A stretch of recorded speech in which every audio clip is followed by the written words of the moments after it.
সম্প্রতি বাংলাদেশের ফুটবল অঙ্গনে আলোচনার কেন্দ্রবিন্দুতে ১৯ বছর বয়সী তরুণ উইঙ্গার ফারহান আলী ওয়াহিদ। ফুলহ্যামের মূল দলে অভিষেকের গুঞ্জনের পর এবার ফারহান নাম লেখালেন ইংল্যান্ডের পঞ্চম স্তরের ক্লাব বোরহানউডে। প্রিমিয়ার লিগের ক্লাব ফুলহ্যাম থেকে ১ বছরের জন্য ধারে বোরহানউডে যোগ দিয়েছেন বাংলাদেশি বংশোদ্ভূত এই ফুটবলার। ২০২৬ থেকে ২৭ মৌসুমের পুরোটা সময় তিনি খেলবেন হার্টফোর্ডশায়ারের এই ক্লাবটিতে। মূলত মূল দলে নিয়মিত খেলার সুযোগ পেতেই এই সিদ্ধান্ত নিয়েছেন ফারহান। নতুন ক্লাবে তাকে দেওয়া হয়েছে ২০ নম্বর জার্সি। ফারহানের ফুটবলের শুরুটা চেলসির একাডেমিতে হলেও ১২ বছর বয়সে তিনি যোগ দেন ফুলহ্যামে।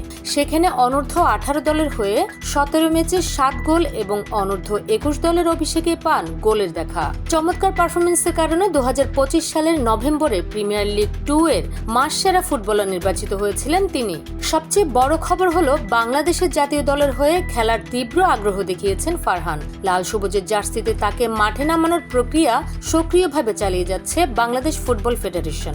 সবকিছু ঠিকঠাক থাকলে হামজা চৌধুরীর পর ফারহান হবেন ইংল্যান্ডের ফুটবলে প্রতিনিধিত্বকারী দ্বিতীয় তারকা, যিনি বাংলাদেশের জাতীয় দলে যোগ দেবেন।